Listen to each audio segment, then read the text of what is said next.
I'm sat here with our friend of the show, Anne Laure Jackson. Hello, Anne. Hello. Oh, isn't that nice? A progressed friend of the show. That's lovely. Friend of Always the have been, but yeah. yes, nicely stated it, but it's true. Yes, hello. How are you doing?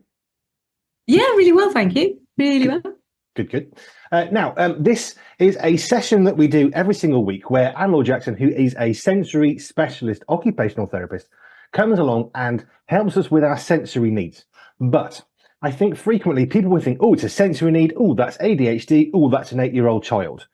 That's a very, very tiny portion of what you're going to be dealing with.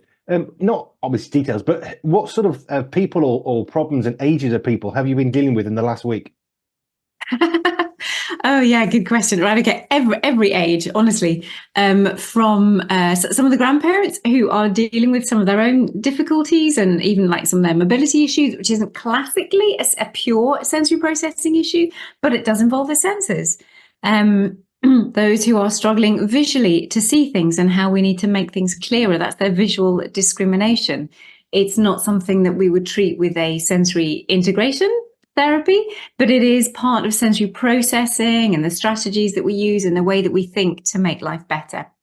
So I've had some so visual processing. Some older people naturally have been working big time with those who have a diagnosis of some description, ADHD, autism, absolutely, and some of our dyspraxic children as well.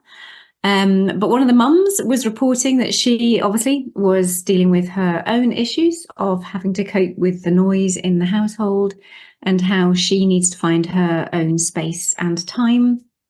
For that, I was in a couple of schools, and I'm just popping off after this to go into another school to see how they're doing, assessing and treating the children, helping manage them, help them cope better. And one of the teachers herself also needs things to be changed slightly so she can perform better as a teacher herself. And then this morning, I was doing recordings for our community about basic life skills, which can be from teaching little 2 to 3-year-olds some of our basic life skills through to those with our adults with learning disabilities who have never really had the time given to them maybe to learn those life skills, or just didn't even know where to start, or their carers weren't even sure where to start. So I was having this thought earlier that if most people are able to do something, then they will. So it's not our place to get frustrated with other people.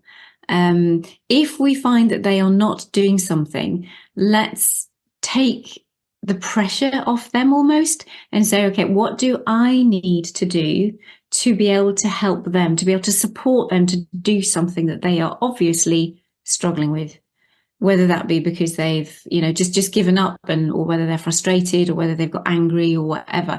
If there is a response that's not helpful, then let's step back a bit and see what it is that we can do to help them. So anyway, yes, that was this week. That's where I am just at this moment. It's going to be fascinating, though. I say random, not in a weird way, but you're just going from so many different ages. So you've got different people who can hear differently and would see life differently, let alone the medical side or the sensory side.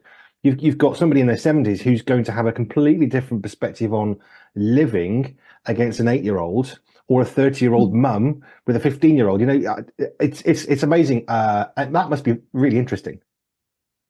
I love it because it keeps me alive, and it also stops me boxing anybody, and it stops me boxing what life is about. Because, as you say, the priorities of a 70-year-old with the life that they've lived, the attitude and the mindsets that they have, it's very different to dealing with an 8-year-old.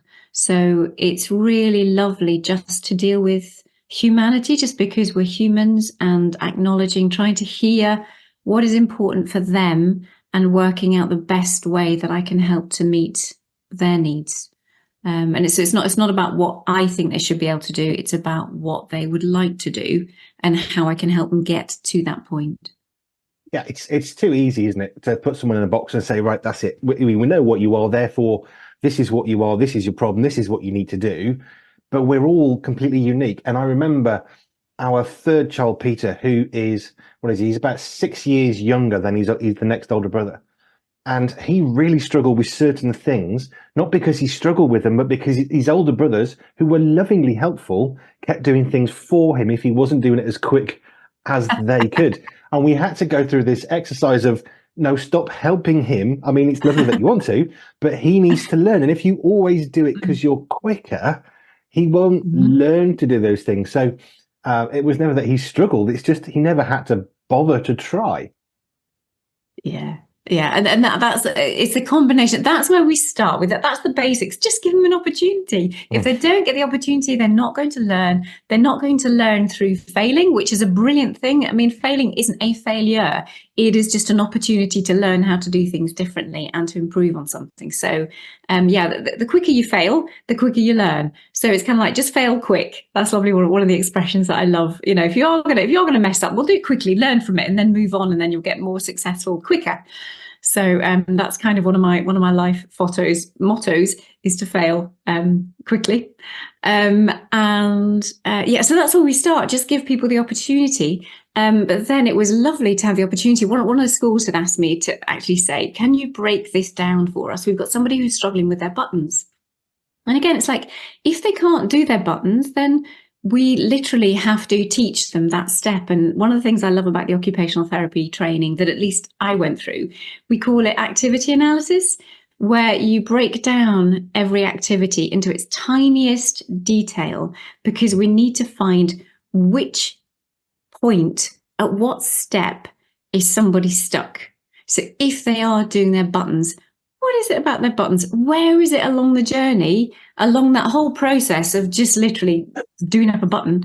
What is it that isn't happening for them? So it's about breaking it down and thinking, is it like the pincer grip? We often talk about the pincer grip because you have to be able to hold a button and hold it well, but you have to be able to feel your fingers in order to grip your button. If you're doing a top button, you can't see your top button. So your eyes can't help you work out where your fingers are. You have to be reliant on your touch system to tell you where your fingers are and your muscles and your joints. And then you've got to be able to grip the button tight enough. Then you've got to be able to you've got to have two sides of the body doing completely different things. So that's quite a high level skill when you've got this hand doing one thing and then this hand doing something else. And they've got to be able to come together. And then you've got to negotiate and work out material. You've got to have enough pressure to push it through the hole, pull it through the hole. And then it's kind of like, by the time, sometimes you do your shirt up and realize actually you've got them in the wrong order. It's like, oh no, I have to start my shirt again because I wasn't concentrating or whatever. So it's about how do you start to make sure that your buttons are lined up in the way that they should be. So that's the bit that I love. I love breaking down those activities to look at what senses are involved, but also what are the practical stages and the practical steps that we need as far as opening tins, using a tin opener, doing scissors, the simple things of a social thing of shaking hands with someone. Where do you put your body? Where do you put your eyes? How do you coordinate? How much grip do you use? So I just spent the morning doing all these lovely videos on these practical life skills. It was great. That's really good. Two things off that. I hadn't thought, I don't wear shirts very often, in fairness, but yes, a top button, of course you can't see it, can you? You're effectively going blind off memory of where it should be and what should happen. And yeah, that's a really good point. I hadn't thought of that. I was thinking about contact lenses as well, actually, off the back of that, because that's really hard because you're trying to do the one thing you never, ever, ever, ever should do, stick your finger in your eye, and you need to stick your finger in your eye. I remember doing that with an optician when I was trialing some contact lenses, and it's really hard because that kind of makes me think of, this is a new skill. I'm in my 30s. I've not done this before. I'm now sticking my finger in my eye, which why on earth would I want to do that? So you're trying to overwhelm it. And the optician said, the first one's easy. The second one will be here for a long time. And I thought, what are you talking about? Got my first contact lens in. Yeah, fine. Second one. Yeah, I was there about 45 minutes. He said, the problem is you work out how to put one in and you overload yourself and you get it done. And then the next time your body's like, no, you're not doing that again. I didn't like that last time. So you then have a memory of this thing you've just overcome. So then you have to overcome it again, but it's now harder. That means that it's that same sort of thing, but with a button. You're not sticking your finger in your eye, but you're trying to tie a button and it's just, oh yes, I have lots of sympathy for that. That is such a brilliant example of exactly what happens, and also the impact of the increased arousal level in your system, and how it impedes function.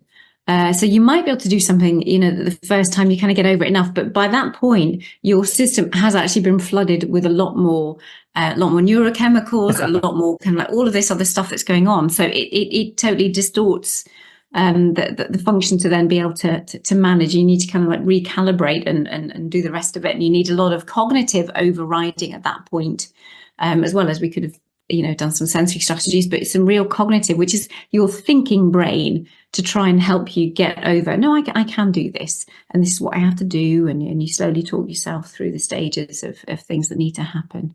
But it is, putting in a contact, as you say, it's everything that you don't psychologically want to do. But then also from a sensory perspective, the one thing that you can't do is see very well. That's why you need contacts in the first place. And then you're dependent on your tactile system to be able to catch and have those fine details, that fine maneuverability in that finger to then be able to place it where you need to, totally dependent on your tactile proprioceptive system, because your eyes, again, are taken out of the equation, because that's the whole reason why you need contact. So... And then I was getting frustrated, and I could feel anger growing because I couldn't get myself to do the one thing I was trying to get myself to do. And at one point, the optician said, "Let's just take a pause for 5 minutes. It's normal. Right. Don't lose the plot and don't lose hope. Let's just have a break and a reset," which is the words they're using. So I just felt this overwhelming anger of, why can't I do what I've just done that I want to do that now I can't do? And it's just building up inside.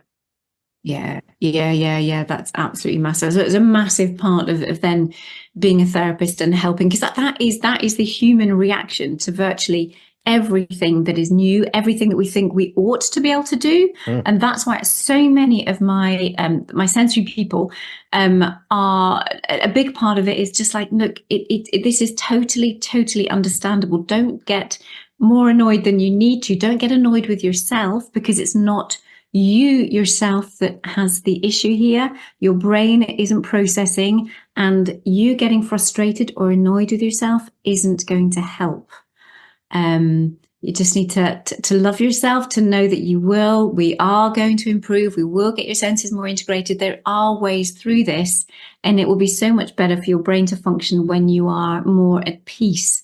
When we get stressed, so much disappears. So yeah, a massive part is trying to speak to and to deal with the anger, the frustration, the annoyance, the shame sometimes of just thinking, I should be able to do this. Why can't I do something? And often, loads of reasons. But my bit is to break it down and make sure that the individual stages and the steps are understood, and that each one is mastered before folks move on and trying to put the whole thing together. And don't get frustrated. And if you're going to go and try contact lenses, speak to Anne first. Get some help. My word, that was a long day. But that shame thing, that was exactly it. Well, I've just done it. Why can't I do it twice? If I can do it once, I should be able to do it twice. And that was the key for me to not being able to move forwards. And then once I actually accepted that I had a little pause and a break, they got me a glass of water, just calmed down, and we had another go from scratch. All of a sudden, I got it in. But yeah, it was really that shame thing. That I can definitely identify that. I don't sort of think of myself as having sensory issues, but clearly I'm going to have them if it's something I don't know how to do. So if somebody can't do it, they can't do it. And if they've had a trauma, now they can't do what they know they used to be able to do. And there's even more frustration, which has got to be overcome. That piece is such it's so important, isn't it? It is so important. From to take it down another path, if you're talking about sensory processing issues, we often describe, especially those who have more physical issues, this kind of dyspraxia. We're dealing with individuals who might be utterly amazing, doing their own thing in their own way. They can dance phenomenally. They look majorly coordinated, and yet you ask them to do like Simon says, or you ask them to specifically do a motor plan, do an action that someone else is giving them to do, and they are struggling. They can't organize how to put their bodies to do just what you've asked them to do, so that they can't copy their movement patterns. That the dance moves, they're not going to be great, in dance. Some of the sports that are needed, you need to do various things, and they just can't coordinate their bodies in the same way. And that's another hard thing, when actually they can't organize their bodies in the first place. Or for some people, we when we're doing assessments, we ask them to do it 10 times, because sometimes there's a real blip at 5, which is similar to your eye contact thing. So if they are doing some skipping, they might be able to do skipping kind of like once, because they've just spontaneously worked out how to do it. But then to continue skipping, you need that motor plan. You need to have that good integration to keep going, to keep planning that movement over and over and over again. And people hit 5 and then they can't do it anymore, which is like your eye thing. It's the most bizarre thing. It's the most bizarre thing to observe, but it happens all the time, because we've got a jam somewhere in the brain, a traffic jam, and the signals aren't getting through anymore. They were starting off fine, but then there's too much going on to process, and the brain goes, can't do it, and they can't, literally, and they stop skipping. Weird. Is there a difference between, we were talking about older and younger people earlier. Is there a difference between somebody who's younger, who's struggling to do something like put a button, top button, and somebody who's older, like I was, trying to put a contact lens in? Is there a difference between how younger and older people approach this kind of physical, mechanical, doing something with your fingers? Is there a difference in approach, and is there a different response from you on how do older people get more frustrated, I guess is my question. I think it does depend on personality. The interesting thing is, with younger ones, there's the recognition that the brain just hasn't got there yet. So there's a lot of work we can do really positively to build all the different skills. One of the nice things that I often do is just checking that folks can actually touch each individual finger with their thumb. It's a unique human thing to be able to oppose our fingers to our thumbs. Monkeys can't do that. I'm just doing it now. What you want to be able to do, if anybody's watching on YouTube or otherwise, is actually just take it one by one. Ideally, also behind your head, so that you actually can't use your eyes to check that you are able to touch each individual finger and go down, and then you come up again. And if you can't do that, then we've got some tactile registration. But normally when you're dealing with a younger child, then it's probably because they just haven't got there yet. So that developmentally, you just want the brain to fire in place, because we are designed to have all our senses integrated. That's the lovely blueprint of which we have as humans. It's all laid down for us, and God just says, "Boof, go." So we just develop, and it just happens. So developmentally, we just want to be able to support that and to make the brain and body connect as best possible. When we are dealing with adults or older people, sometimes it's that they've never had it, and we need to work again developmentally, just make sure we've got those senses integrating and working properly. But as folks get generally older, then it's more that the sensory perception, the processing is just getting older, not processing as quickly, not firing and connecting as well as it used to.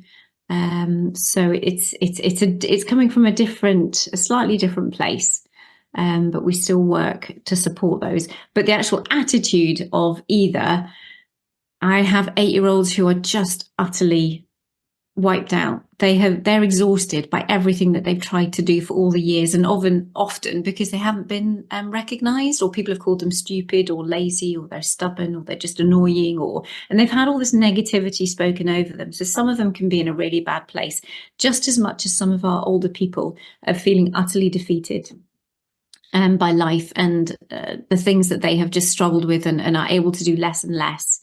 But then you also get the ones that are like, oh yeah, finally, when it was especially when they finally find something to do, they're so up for it. And it's just like, oh, tell me what to do and I'll do it. And then you've got older folk who are just like, oh, finally, we've got something, we know what to do. Let's go and let's go to it. So I think it is much more a personality and support.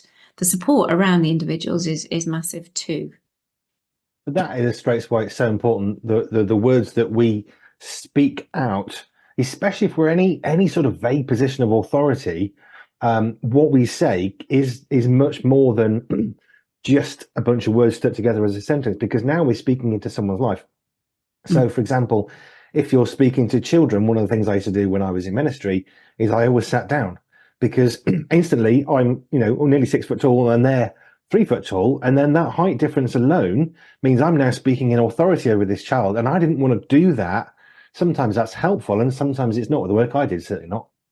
I would sit down, but we have to think about how we're impacting other people. I remember one young lad who couldn't tie a shoelace. He was 9 years old or so, couldn't tie a shoelace. And I was a bit baffled. I was quite new at youth work, and I just thought, this kid is crying. He won't come in. The rule was, in this hall, you've got to take your shoes off. I got that overturned eventually because it was stupid. But he couldn't tie shoes. And what happened was, in the mornings, his mum would put his shoes on, and that was it for the day. And because she was always in a rush, and this is what I discovered over time, she didn't have the time to teach him. So she would do it, and he was 8, 9 years old, unable to do it, felt massive shame. So we had to work with this young lad to say, okay, well, let me show you. And he was so terrified of taking his shoes off because his mum said, don't you dare take your shoes off because no one will help you and you can't do it yourself. You can't do it yourself is the bit that was almost imprinted on his brain, which we had to work with that part, which was so sad. Oh, wow. Yeah, that is really sad. But that's how it is, isn't it? And that's how it is all the time. And that's kind of like where now, my shoelace program, there's 4 different ways that I show on there. It's just like, well, this is how you just need somebody to spell it out to you. And sometimes the way that we were taught to do our laces, we just think that way, it should be the way that everybody does it.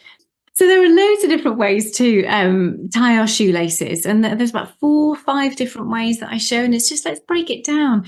Get someone to look at all the different ways, and they choose themselves, and then they can just practice it. Do this little bit first, then this little bit, then this little bit, then this little bit, and when you're ready, just attach through the steps together, or do the last bit at all. It's like I remember teaching my boys to read. Obviously this isn't my sphere because that's not what I do, but I was just going along with my boys, and at a stage when they didn't want to read, I read most of the paragraph and they read the last sentence. So I knew that they were following the word. I knew where they were following. All they needed to do was read out the last word to me. And that was great. And then bit by bit, we just got more words in there, and then they were reading out loud and reading whole sentences.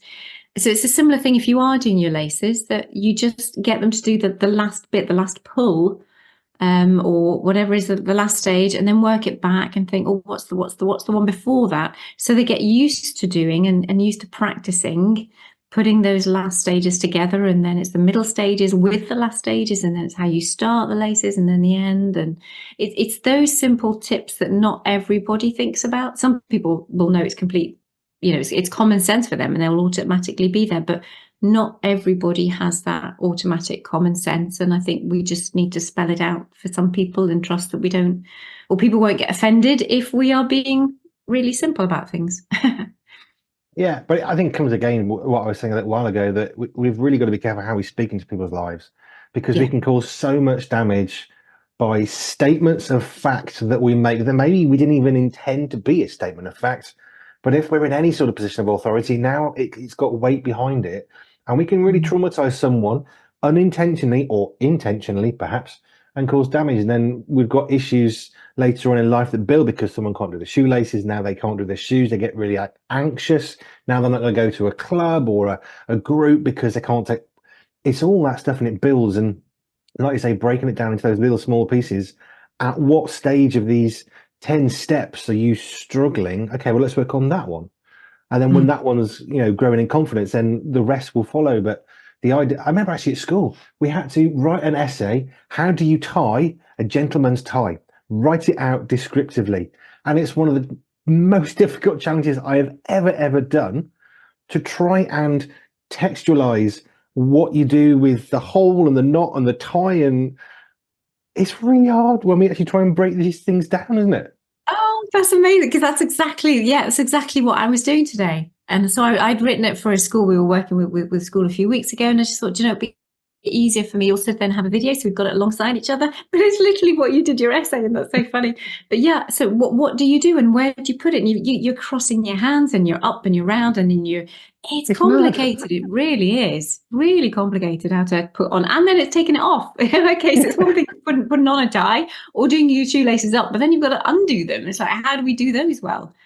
So yeah. I remember someone saying if you've got your shoes tied in a certain way and you pull one of the long strands, it will always undo, which in principle is true, unless it's got a bit messed up before, in which case if you pull really hard, it won't undo. Now you've got a knot that's so super tiny, you need a microscope to undo it. So, don't just go off what somebody else said when they're 18 and believe them. Check it out for yourself first. And perhaps not wear the shoe at the time. That was my mistake. I had to cut myself out of the shoe. Yes. Hey. These things happen to test us, right? Thank you, Anne. Because this wasn't planned. I mean, we don't go great lengths and itemize what we're going to talk about. It's just I love just going from topic to topic as it leads. It's wonderful. Thank you. So if you want to know more about Anne Laure Jackson, we now have an affiliate scheme. So if you go to our website pure247radio.org, you can then go to the Get Your Home page, which is this show that I do every afternoon on a weekday. Scroll down and you'll see a link to Anne's website. You win, we win, everybody wins. It's good. And you can then find out more about Anne and all the amazing work she does, including videos on how to do a button. I know things that you didn't think you knew that you what is it? No, things that you didn't know that you didn't know, or that you didn't realize that you needed to know. It's like, that's what I do.